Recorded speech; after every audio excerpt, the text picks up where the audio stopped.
Yo, welcome to Trippy Commentaries and our coverage of the 2014 fantasy football season. Today, we're here to talk tight ends. Gronk is back. Jimmy Graham had an amazing season last year. He seems to be a Hall of Famer in the making. How high should you draft him? And who else should you be looking out for other than the big four, including Jordan Cameron possibly making it a big five? I'm RJ, joined by Justino. Hey, what's up, everybody? K-Mac. Yo, what's going on? Mike, what do you think about this year's tight ends? Oh boy, we got a couple big guys at the top here. Oh yeah, big is a good word to use, that's for sure. Let's go ahead and start up. I'm RJ, and the number one guy. Go ahead and unleash the huge secret, Kyle. Jimmy Graham. That would be it. Little What do you think Jimmy. about him this year, and is he worth a first-round draft pick? Of course he's worth. First round draft pick. I'd have to be stretching to get him first. Depends what pick, 9 or 10. I would do it. I would get him first round. stretch He 9 would to be. 10. I would go the 3 running backs first. Yeah. Peyton Manning 4, and that's Jimmy's Then 5 Jimmy for Graham. me. Yeah. Yeah, I could see myself late in the draft, especially because I know I'm gonna have the turnaround. So it all depends on that. What I think maybe the guy behind me is gonna have. But yeah, why not? I mean, the guy kills it. Had like 16 touchdown catches last year, which is amazing. Definitely a career high for him last year in that.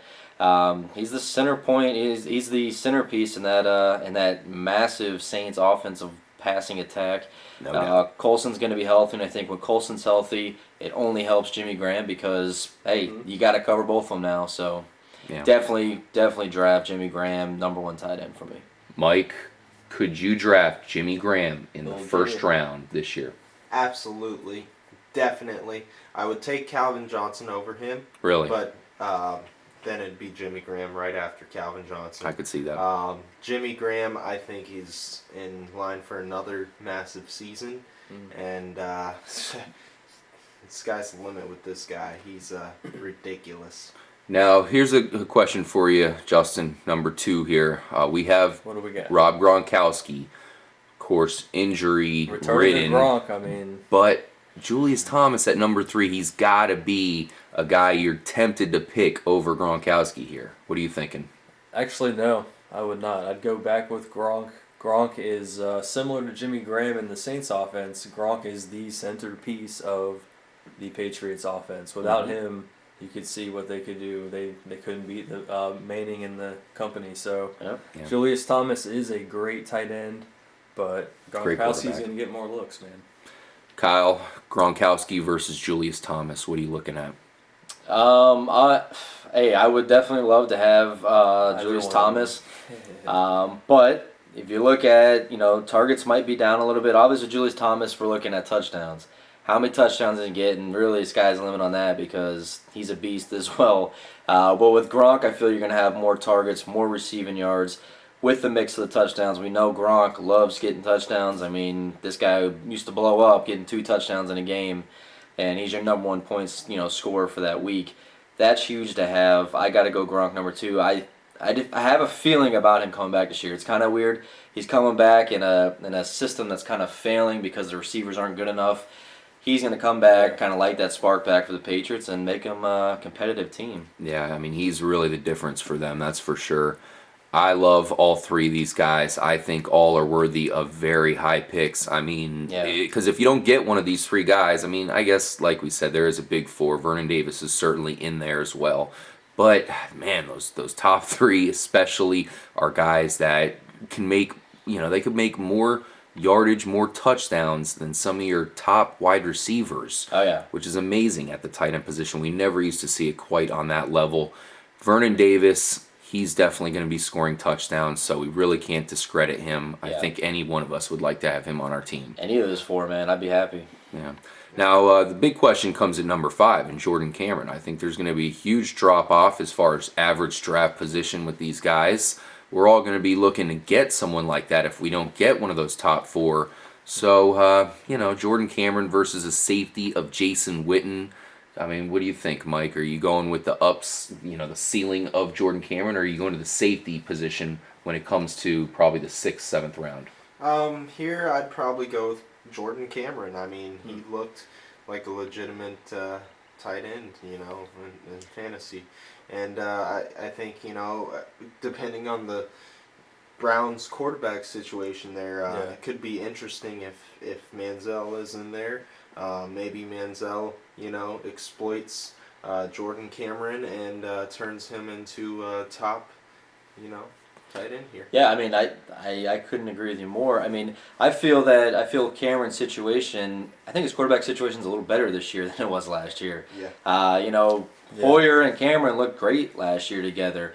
So if Hoyer's a starter, then you have that. Obviously, if Manziel's a starter, I mean, kind of sky's the limit. We'll see what can happen there. But I think Jordan Cameron's proven now to me that he can still get it done, even though there's some question marks going on at quarterback. Yeah, there's a lot of question marks going on at tight end here. Jordan Cameron's one of those guys we know is a legit player. That's half the battle, is making sure a guy's a complete player. Jordan Cameron, man, he would be good on any team. Can you imagine teaming up him with a Peyton Manning, a Tom Brady, a Drew Brees? A Drew Brees would turn Jordan Cameron into a Hall of Famer. Unfortunately for him, he's going to be working with Brian Hoyer and eventually Johnny Manziel. Yeah. Probably going to be a lethal combination at some point. We're very high on Jordan Cameron. We definitely recommend him over Jason Witten, who, let's face it, is kind of fading here. I know he has the touchdowns, and I know there's not a whole lot going on there in Dallas as far as targets. I think a lot will go to him and Dez Bryant. So definitely grab him, number 6. Number 7 is where, it starts to get pretty much crapshoot here. We have Greg Olsen. Would you use him this year, Justin? Actually, I would. I mean, I've used him before in the past. He's been pretty reliable.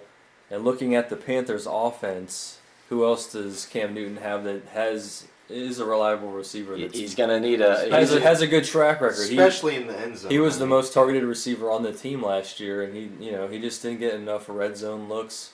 I think that will improve this season. Greg Olsen is Cam Newton's savior, so that's exactly that's how it's he gonna makes have him to look be. pretty good, and I would trust Cam Newton throwing him to Greg Olsen over the unknown situation in Cleveland, throwing to Cameron. So I just feel Cameron is a far better athlete. So Greg Olsen's a little older. Cameron's got some fresh legs, and he's looked really good in the past. Yeah, Olsen just comes through all the time, but he's not going to make the ridiculous play like that Cameron's just going to go up and get the ball. Yeah, I mean, Cameron's a stud for sure. Olsen we've seen around for a long time, but the fact that Cam Newton is going to do well here, guys, he's not going to have a bad season. He might not have as good a season we've seen in the past with the lack of weapons, but he's still going to make plays. And Olsen's the only proven guy there at this point. Look for him to maybe have his best season yet, which is very good. We've seen huge seasons from Greg Olsen.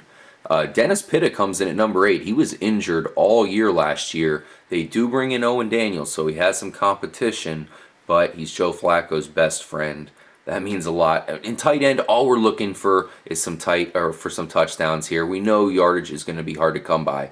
Dennis Pitta is a good bet to at least get touchdowns.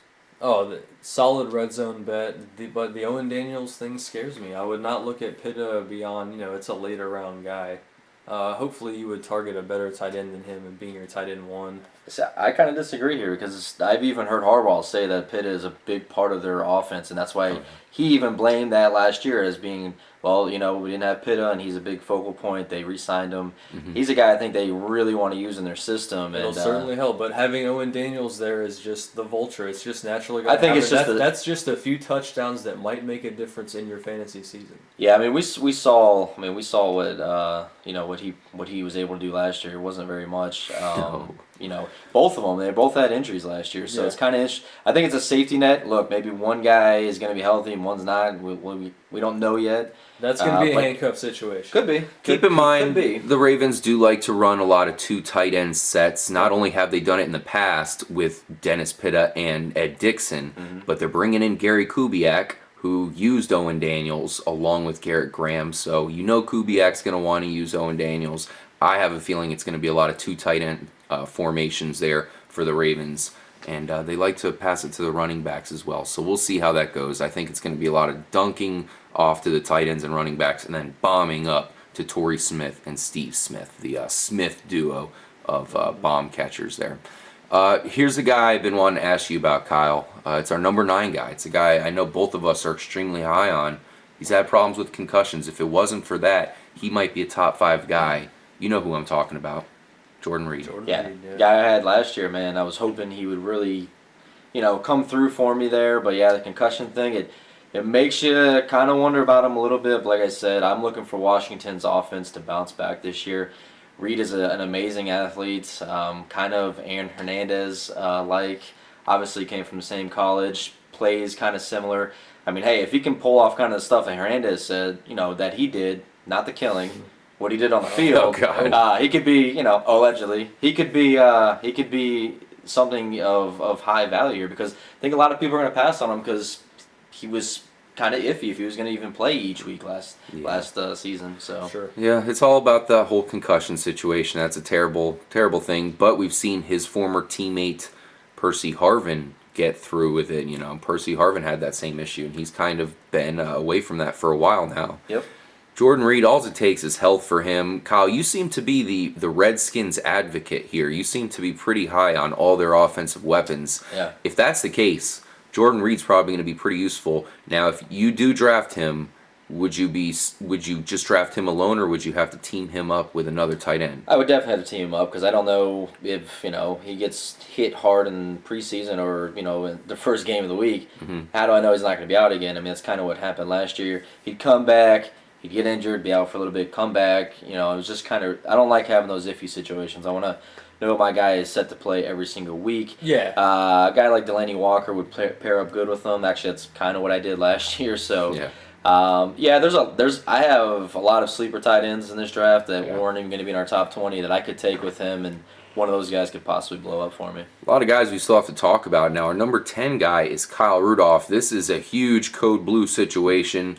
Norv Turner's in town. Norv Turner has turned some average tight ends into very good tight ends. Last year, Jordan Cameron turned into a stud all of a sudden. This is Kyle Rudolph territory all day. He's got the talent. One of these big guys out of Notre Dame. Look for him to have his best season of his career, and he's ranked number 10, so that shows you that there's plenty of guys you can use. Clay from Miami is number 11. I mean, he's mainly a fullback. He plays a lot of tight ends, so that hybrid situation is definitely putting him in a good fantasy position there. The good thing about him, he gets a lot of looks around the goal line in that offense. He's a great athlete, man. He had a great season last year. I think he was finished 5th or 6th in points for tight ends. So it's a guy maybe a little lower ranked than he could possibly go. But hey, I mean, that's probably how your drafts are going to come out. You can probably wait a little longer on him, because I think a lot of people are going to pass on him. Yep, he's going to be there for the taking. Marty Bennett is number 12. This is a huge guy, very tall. Definitely someone that Jay Cutler's going to be looking for. I'm not sure if we can trust Jay Cutler for a whole season, and that's one of the red flags there with Marty Bennett. But he's certainly going to produce, that's for sure. Delanie Walker, do you see him improving to become a relevant tight end this year, Kyle? It's all going to be based on Jake Locker, man. I mean, is he going to be able to get the ball to him? Because Walker, he's a hell of an athlete. He's going to catch the ball. He's going to make plays happen. Same with when he did the wide receiver rankings there, Kendall Hunter. Mm-hmm. We know he can be a great receiver. All depends on the quarterback situation, how that's going to work out, how he's going to play.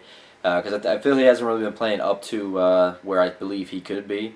I don't know what's going on there in Tennessee, but these are two skilled guys, and like I said, I think Walker's another guy you can get real late as maybe a second tight end. You got bye weeks. Like we said, you're going with Graham, Gronk, Thomas. Those guys have been known to get injured. They've all been injured before, so all three of them. You might want to scoop up one of these other guys, because you don't want to be searching halfway through the season for free agent tight ends, because there will not be very many. Very hard to find. The thing about Delanie Walker, guys, is that he ended off his season with some momentum, and that's one thing you're going to want to look for. Is it's one thing if a guy starts off good, but if they end off doing pretty well, then that gives them momentum for the upcoming season. Delanie Walker certainly in that situation. He ended off the season looking pretty good, and Tennessee's going to try to use him. They have a new head coach, Ken Wisenhunt, who's definitely had some great offenses in the past. Look for Delanie Walker to actually be a legit tight end this year. So go ahead and grab him. Ledarius Green, guys. He's someone that if he had the starting job, he would easily be in our top 10. He has the Jordan Cameron kind of upside, what we saw from Cameron last year. I think Ledarius Green is, basically suspect number one for that guy to come out of nowhere and become pretty much legit Pro Bowl caliber tight ends. Oh yeah, definitely top 10. Yeah. So what are you thinking here as far as Ledarius Green? Is he basically just a stash situation for you, Kyle? Well, I mean, the problem is that, Gates is still going to be the number one going into, all of training camp and then going into the season. But how long is Gates going to last? I mean, I think this is another guy that you will be able to get as a second tight end to hold on to. Because I can see this guy coming halfway through the season and just going on a tear. Oh, yeah. He's definitely someone who's on my radar. I really look to get him. And, like I said, you're going to have to draft someone early first. But he's someone anybody should grab. I don't care if you have Jimmy Graham. Oh, yeah. That's a perfect person to couple with him. Not only as trade bait, but someone who can become a stud as soon as he gets the starting job, guaranteed. He's got the size. He's got the athleticism. Number 15, Zack Ertz. Mike, I noticed you kind of use Zack Ertz more at the end of the season. We kind of talked about Delanie Walker getting that momentum towards the end. I think this is the same thing we're seeing in Zack Ertz. Yeah, I like Zack Ertz there with Nick Foles. I think he's going to be a big target for Nick Foles, and with Macklin there, hopefully Macklin can stay healthy and be a nice little combo for Foles there. Yeah, he's definitely somebody on the upswing. He could be a starting caliber guy. You could totally give up on tight end and say, fuck it, I don't care about all these guys. I'm going to just go with Zack Ertz most likely. He's a tight end who has some talent in a system that's meant to use him. Selleck, but, they do, but Zack Ertz clearly took over last year at the end of the year. Selleck could handcuff him a few times. Could be a little touchdown vulture time, but Ertz is definitely their man. And I would. There's another guy I would take and just carry him. I mean, what about our number 16 guy, Kyle, Antonio Gates? I can't imagine you would actually plan on using him as your starter going into the season. I mean, I'd hope by now I had already picked a tight end. People aren't double picking tight ends by the time I'm picking my first. Mm-hmm. I'd have to be in desperate need of other positions. But yeah, I mean, you never know though. I mean, we've seen Gates blow up before. We saw him last year at a couple weeks where he had great numbers. He's got the quarterback to do it. He's kind of got the system to do it. But I would go with Green over Gates at this point if I'm in this point picking my tight end. Quick question for you, Justin. When it comes to Antonio Gates, do you attribute it to just he's getting old, or do you attribute it to him just not being used correctly these days? I think it's a little bit of both. Obviously, the head coach, Mike McCoy, is kind of realizing that he doesn't have any kind of breakaway speed over the middle. So, linebacker is going to be easily able to cover him. There's really not going to be any kind of playmaking ability. Whereas Ledarius Green, he can run a straight up route and get open and score a touchdown. So Green's going to emerge within the next few weeks, once the season begins. I agree. He'll be the starter. Absolutely. Number 17's Eric Ebron. Certainly has a bunch of athleticism, and he's going to be put in a great situation. Yep. So definitely look to get him. Basically, the end of the line, guys, are just wild card. Any one of them could blow up. Coby Fleener certainly has a great chance of doing very well, matching up with Andrew Luck. Number 20 is Dwayne Allen, his teammate. So it's kind of a question mark there as far as which one's going to be the better one. Some people think Dwayne Allen. Some people think Fleener. I think it's Dwayne Allen. As in Cincinnati, though, Tyler Eifert, correct? He's pretty much the head guy now at tight end. Jermaine Gresham really hasn't proven himself over the past few seasons, so I would say Eifert's got he's definitely got still some sleeper material. Besides A.J. Green, I would say he's got the second most, red zone capability of scoring a touchdown for you. Yep. Yeah. He's our number 19 guy, so you have Fleener 18, Eifert 19, Allen 20. One guy, in fact, there's two guys we want to mention here at the end. Rookie tight end for the Tampa Bay Buccaneers, Austin Seferian-Jenkins, has huge potential here, guys. Sleeper. Especially touchdown potential. Another guy you're going to want to grab is Green Bay Packer tight end Brandon Bostic. Yeah. No one's going to be looking for him. Nope. He's a former basketball player. We know how that goes. Matched up with Aaron Rodgers. He's actually their starting tight end now, guys. It's kind of fading in right now. that has pretty good potential, to say the least, and he's most likely going to go undrafted in your fantasy draft. I would grab him if you have a spot. Definitely stash him on the team and see what happens. Thank you guys for joining us for our tight end rankings. Make sure you get a good one. It is crucial. If you're going out there and dropping donuts every week, you're not going to be in the playoffs. That's for sure. I'm RJ for Justin. Later, guys. Mike. See you. Make sure to stay tuned to our fantasy football coverage. Thank you for dropping your knowledge, Kyle. Yeah, anytime, man. And just remember to stay trippy.